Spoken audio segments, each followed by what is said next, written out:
Today marks a significant chapter in my life as I stand in the comfort of my own home, surrounded by its walls that hold countless memories. Jack, with a beam of pride illuminating his face, welcomes me with open arms, his gestures mirroring his joy as he explores the spacious room with an enthusiasm that's almost infectious. We find ourselves in the heart of my family's abode, a place where my father's dreams took shape. Blessed with considerable wealth, my father poured his heart and soul into this home, transforming it into a masterpiece valued at an astonishing $100 million. This house stands as a testament to his dedication and passion, a legacy he entrusted to me before his departure from this world. Now, as I navigate through life without him, my husband asserts his claim over this cherished inheritance, suggesting that what was once solely mine should now be recognized as ours. Despite my insistence on its significance to me and me alone, he remains undeterred, armed with a smirk and unwavering confidence. Yet I hold on to proof, evidence that underscores my rightful ownership, documents bearing my name, Sarah, as the sole heir. At 42, my life is intertwined with the digital realm, thanks to my role at an online bank. This career path wasn't chosen at random, but was influenced by the values instilled in me by my parents. With their expertise in financial management, they taught me the importance of fiscal responsibility, lessons that have stayed with me into adulthood. Growing up in affluence, they ensured that I understood the value of money, urging me to appreciate and conserve it. Despite our financial standing, my upbringing was marked by modesty. My allowance hardly surpassed those of my peers, and lavish dining was an exception, not the norm. My education was rooted in the community, attending a local public school over an exclusive private institution. Yet, rumors of our family's wealth spread, painting a picture of a life filled with luxury and endless indulgences. Sarah, with your massive house and wealth, life must be a breeze, right? You must have all the latest gadgets and games. Can we come over to play? Such questions were commonplace, yet they couldn't be further from the truth. My reality was far from the opulence many imagined. Despite not having the most expensive toys or the newest game consoles, the assumption was that I lived a life of extravagance. I often found myself at the center of unwelcome attention, with peers perceiving my family's financial status as an opportunity for their gain. "Sarah, you're wealthy, aren't you? Could you lend me some money?" Such inquiries made me uncomfortable, highlighting a stark contrast between the perceived notion of my lifestyle and the values my parents worked hard to instill in me. In a twist of fate, I found myself in a tricky situation when I accidentally damaged Maria's gaming console. At the moment, my pockets were empty, and the timing couldn't have been worse. Around the same time, July and I had just started our journey as fifth-grade classmates. She questioned whether I had shared this dilemma with my parents, but the fear of their disappointment sealed my lips. "I can't tell them. They might get upset. That's why I'm turning to you, Sarah," she confessed. The thought of saying no weighed heavily on me, fearing it might lead to an uncomfortable atmosphere at school. However, my parents' firm stance on not lending money left me with no choice but to apologize to Julie for my inability to help financially. My refusal left Julie in tears, and it wasn't long before whispers began to spread. Accusations were thrown my way, questioning my reluctance to aid a friend in need given my family's financial stability. I found myself entangled in a situation that I had no part in creating, steadfastly explaining that my hands were tied due to a lack of funds. Amidst this, Maria chimed in with a judgment that stung, suggesting that I valued money over friendship. The situation escalated as Maria and Julie wove a web of lies around me, claiming I had borrowed money without repaying and refused to cover the cost of the broken console. The school's faculty soon untangled the truth, reprimanding Maria and Julie for their actions. Unfortunately, their warnings only fueled the fire, and the rumors spread like wildfire, eventually reaching my parents. In response, my father took it upon himself to address the matter, leading to a meeting with the involved families. Despite receiving half-hearted apologies, I chose to keep my distance from Maria and Julie thereafter, enduring their occasional mocking glances but no direct confrontation. That evening, over dinner, my father offered a piece of advice that I would carry with me for years.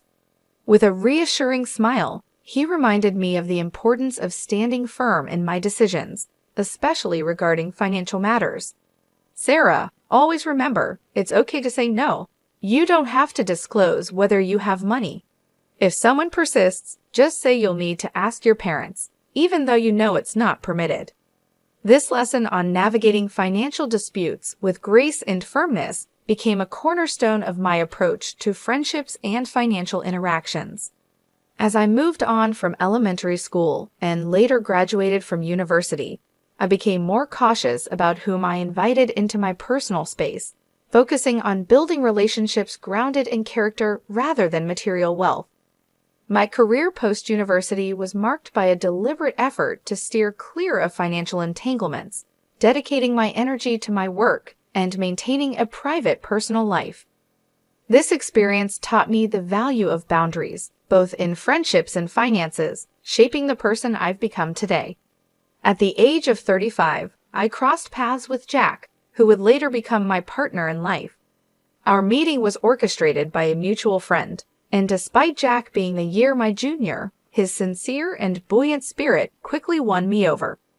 His candor was a breath of fresh air, and it wasn't long before our casual dating blossomed into a serious relationship. 2 years down the line, we celebrated our union with a vibrant wedding ceremony, much to the delight of my parents, who warmly embraced Jack into our family. About a month into our marriage, my father, perhaps sensing the depth of our bond, proposed the idea of having Jack over at our place. Although I had full confidence in Jack, I harbored some reservations about his penchant for conversation, fearing he might inadvertently divulge sensitive family information.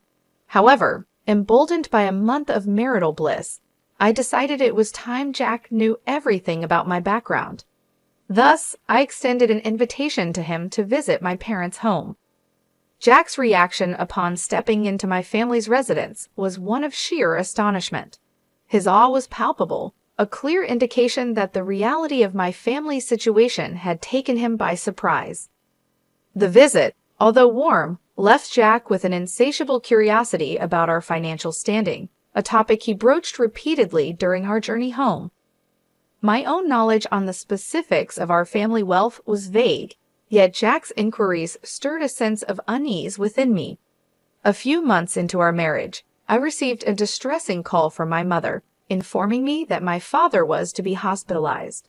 The news came as a shock, further compounded by the revelation of his recent health struggles, which until then had gone unnoticed by me. Reflecting on our last visit, I recalled my father's diminished appetite and frail appearance, which now filled me with regret and concern. Accompanying my mother to the hospital that Saturday, I was greeted by my father's attempt at cheerfulness, though his somber mood was unmistakable. His apology, for what he perceived as a burden to us, underscored his gentle nature. The subsequent diagnosis of advanced pancreatic cancer, with its spread beyond the possibility of surgical intervention, left us in a state of disbelief and sorrow. The notion that someone as health-conscious as my father could fall victim to such a cruel fate was beyond our comprehension. In the aftermath of the diagnosis, my father's resolve was touching. He expressed a desire for our happiness, a sentiment that moved us to tears.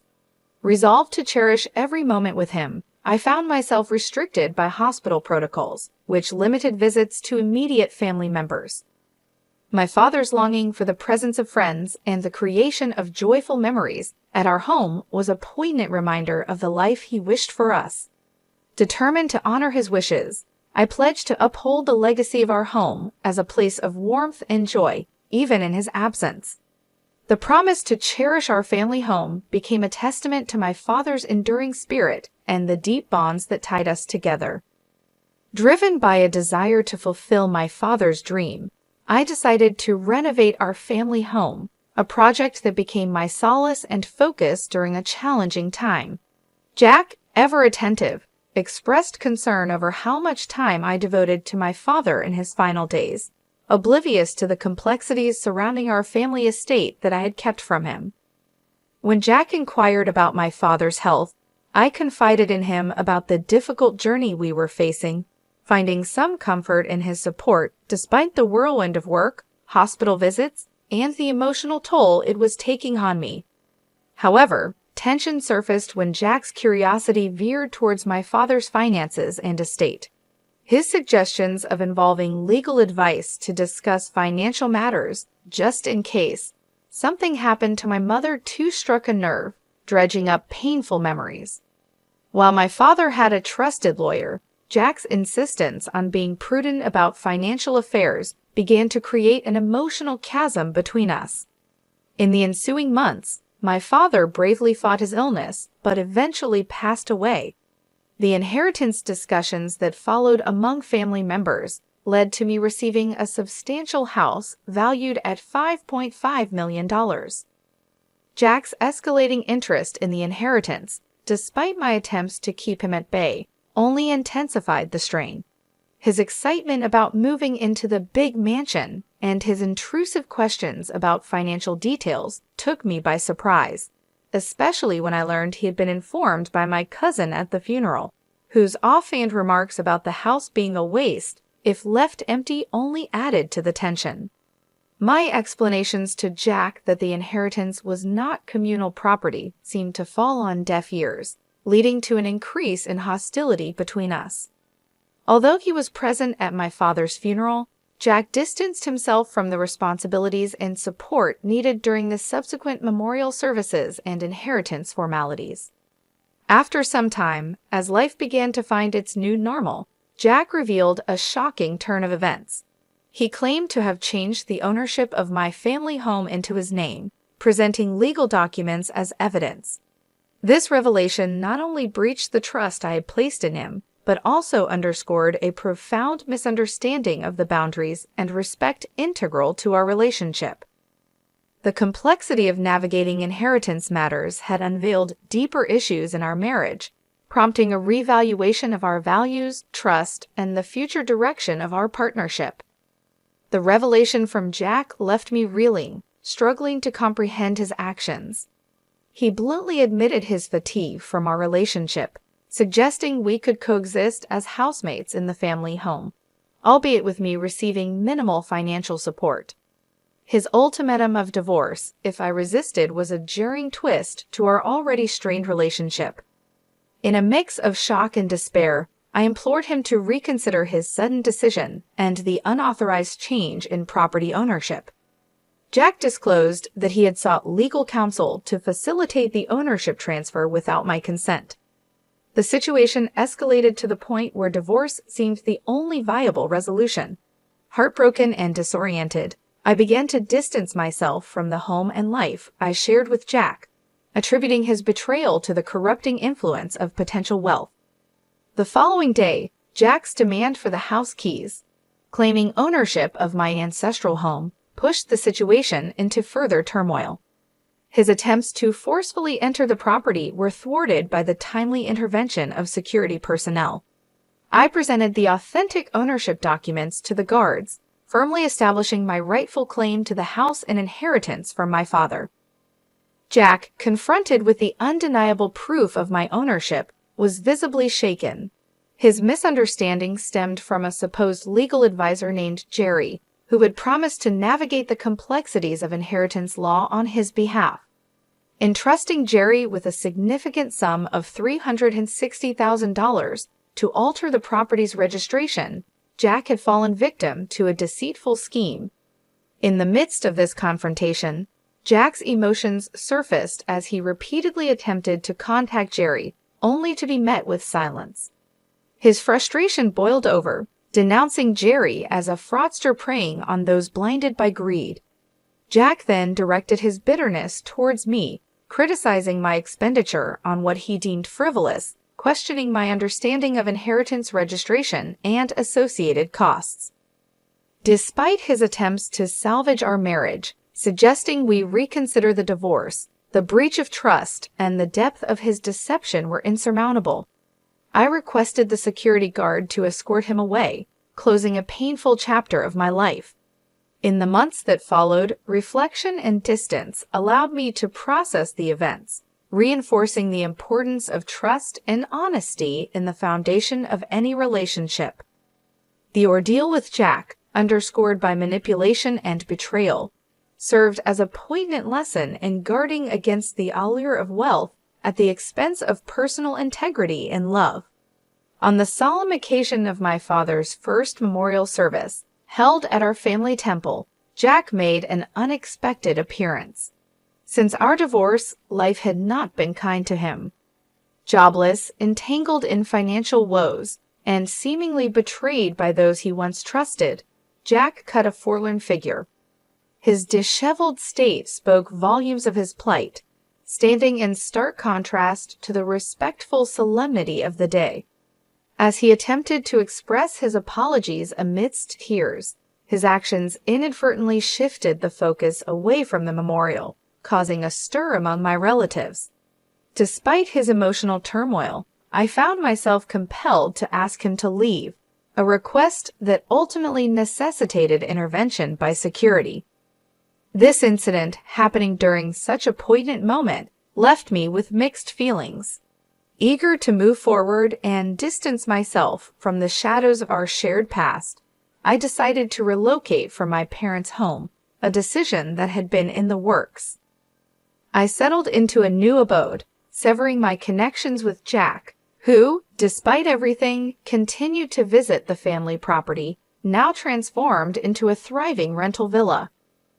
My mother and I embarked on this new venture together, managing the villa that blossomed into a vibrant place of joy and respite for many. Jack, on his end, appeared to have embarked on a path of self-improvement, securing a new job and earnestly pursuing a fresh start. The transformation of our family home into a rental villa not only honored my father's vision, but also became a haven for guests from diverse backgrounds. The villa, celebrated for its picturesque setting and expansive garden, quickly grew in popularity, hosting an array of events from intimate weddings to joyous family gatherings. Managing it alongside my mother deepened our bond and immersed us in a fulfilling journey of hospitality and service. In time, the success of the villa enabled us to enhance its offerings, introducing a swimming pool, an inviting outdoor lounge area, and a playful corner for children.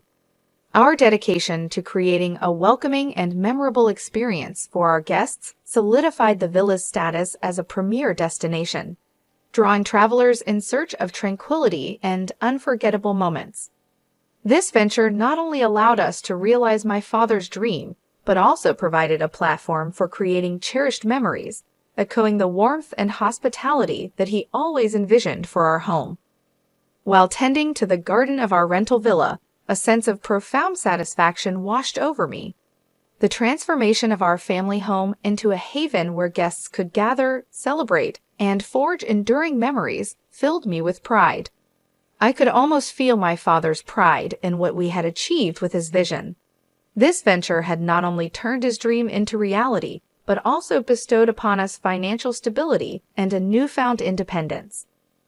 The journey here taught me invaluable lessons about trust, money, and the resilience needed to carve out my own path, distinct from the shadows of my past experiences. In this journey of self-discovery, I learned that adversity could indeed shape a more resilient and determined future. News about Jack reached me through mutual acquaintances, indicating he had managed to steer his life in a positive direction. Securing a meaningful job and learning from his previous missteps, Jack's progress was a testament to the transformative power of confronting and overcoming personal challenges. Knowing he was doing well brought a sense of peace, affirming that both of us were on our respective paths toward healing and self-improvement. Ultimately, my father's dream served as a catalyst for growth, not just for my mother and me, but for everyone who crossed the threshold of the rental villa. It became a sanctuary where guests could experience joy and make memories to cherish for a lifetime. The success of the villa stands as a living legacy of my father's vision, constantly reminding us of the values of resilience, determination, and the profound impact of realizing one's dreams. Through this endeavor, we've created a space that extends beyond mere accommodation. It's a source of joy, a site for celebration, and a testament to the enduring spirit of dreaming big and working hard to make those dreams come true.